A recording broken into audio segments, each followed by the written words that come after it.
मी जसं सुरुवातीला म्हटलं की अमित शहा यांनी स्वतंत्र तिघांची ही बैठक घेतली आणि त्याच्यामध्ये तिघांनाही विचारलं की कुठल्या पद्धतीची मंत्रिपदं, किती मंत्रिपदं त्यांना हवी आहेत, त्यांच्या काय एक्सपेक्टेशन्स आहेत.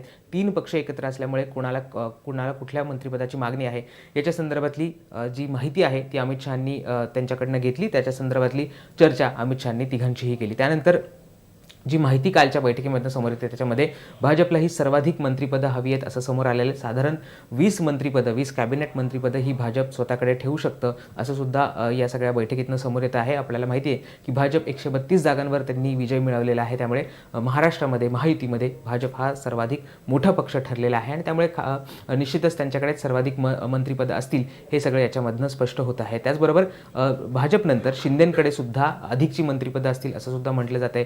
राष्ट्रवादीपेक्षा एकनाथ शिंदे यांना जास्तीची मंत्रिपदं या सगळ्या सरकारमध्ये दिली जाऊ शकतात असं सुद्धा या बैठकीमधनं आता समोर येत आहे. आपण बघितलं तर महत्त्वाची खाती म्हणजे मुख्यमंत्री जर भाजपचे झाले, देवेंद्र फडणवीस मुख्यमंत्री झाले तर गृह खातं हे सुद्धा भाजपकडे राहण्याची शक्यता आहे. तर नगरविकास खातं जे एकनाथ शिंदे यांचं खातं होतं ते पुन्हा एकदा एकनाथ शिंदे यांना जाण्याची शक्यता आहे. अर्थ खात्यावर अजित पवार यांनी दावा केलेला आहे. अर्थ खातं हे राष्ट्रवादीला हवं आहे असं म्हणण्यात आलं आहे. त्यामुळे ते खातं सुद्धा त्यांना दिलं जाऊ शकतं. इतर जी महत्त्वाची खाती आहेत, महसूल आहे, जे इतर खाती ती सुद्धा भाजप आपल्याकडे ठेवण्याची शक्यता आहे आणि इतर खाती ही 2 पक्षांमध्ये वाटली जाण्याची शक्यता आहे. आता गृह खातं नेमकं कोणाकडे राहतं हे सुद्धा पाहणं इंटरेस्टिंग असणार आहे. ज्या पद्धतीनं एकनाथ शिंदे यांनी मुख्यमंत्रीपदावरचा दावा सोडलेला आहे त्यामुळे असं म्हटलं जात होतं की एकनाथ शिंदे गृहमंत्रीपद हे आपल्याकडे ठेवू शकतात, शिवसेनेकडे ठेवू शकतात, परंतु त्याला भाजप तयार होईल का हे सुद्धा पाहणं महत्त्वाचं असणार आहे. आणि कालच्या बैठकीमध्ये अमित शहांनी सुद्धा कोणाला कुठली मंत्रिपदं हवे, त्यांच्या नेमक्या अपेक्षा काय आहेत हे सुद्धा याच्यामध्ये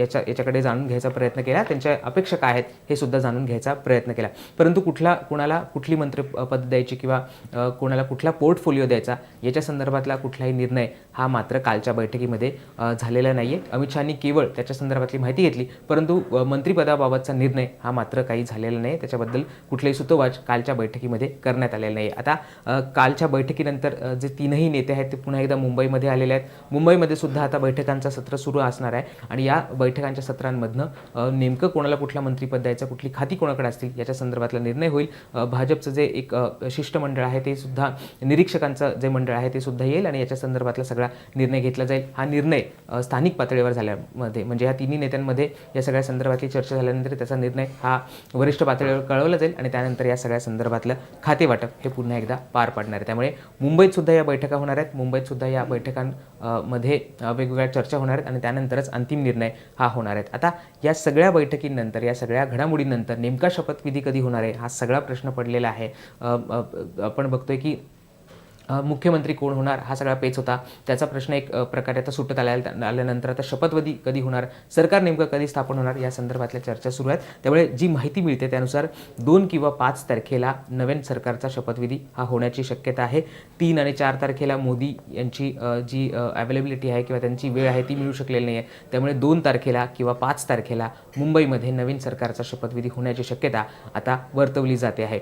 या शपथविधीआधी म्हणजे 2 किंवा 5 तारखेला जर शपथविधी होणार असेल तर त्याआधी सुद्धा भाजपच्या जी विधिमंडळ पक्ष आहे त्या भाजपच्या विधिमंडळ पक्षाची सुद्धा बैठक पार पडणार आहे आणि या बैठकीमध्ये सुद्धा विधिमंडळ पक्षाचा नेता सुद्धा ठरवण्यात येईल. अर्थात देवेंद्र फडणवीस यांचंच नाव यामध्ये प्रामुख्याने घेतलं जाते. त्यामुळे नेता निवडीनंतर शपथविधी सोहळा हा पार पडणार आहे. साधारण 2 किंवा 5 तारखेला मुंबईमध्ये हा शपथविधी पार पडण्याची शक्यता आहे. आता वेगवेगळ्या जागांची चाचपणी केली जात होती. वानखेडे स्टेडियमवर हा शपथविधी होईल का, कारण आपण बघतोय की 2014ला वानखेडे स्टेडियमवर शपथविधी झाला होता. त्यामुळे तीच जागा पुन्हा एकदा निवडली जाईल का असं म्हटलं जात होतं. दुसरीकडे शिवाजी पार्कचा सुद्धा पर्याय हा समोर आणला जात होता आणि या सगळ्यावर सुद्धा चर्चा सुरू होती. परंतु जशी माहिती मिळते त्यानुसार शिवाजी पार्कवर हा शपथविधी होण्याची शक्यता कमी आहे, कारण 6 तारखेला महापरिनिर्वाण दिन आहे आणि त्याची तयारी मोठ्या प्रमाणावर मुंबई महानगरपालिकेकडनं करण्यात येत असते. लाखो भाविक त्या दिवशी येत असतात. त्यामुळे ती तयारी सुरू असल्यामुळे इथे शपथविधी होणं त्याची शक्यता कमी आहे आणि त्याचबरोबर वानखेडे स्टेडियमवर सुद्धा सुरक्षेच्या दृष्टिकोनातून हा शपथविधी होणं शक्य नाही असं सुद्धा कळवण्यात आलं. त्यामुळे BKCच्या मैदानावर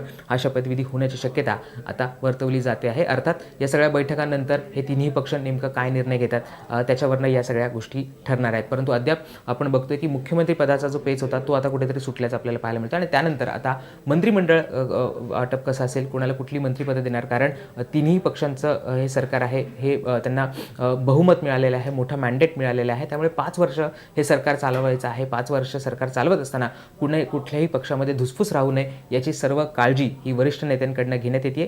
प्रत्येक पक्षाला त्यांना हवी असलेली मंत्रिपदं किंवा योग्य पद्धतीनं मंत्रिपदं ही देण्यात यावी, त्याच्यामध्ये कुठलीही नाराजी राहू नये याच्याकडे सुद्धा अमित शहा हे कटाक्षाने लक्ष देतात आणि त्यामुळेच या सगळ्या प्रोसेसला सुद्धा वेळ लागत असल्याचं आपल्याला पाहायला मिळते. ही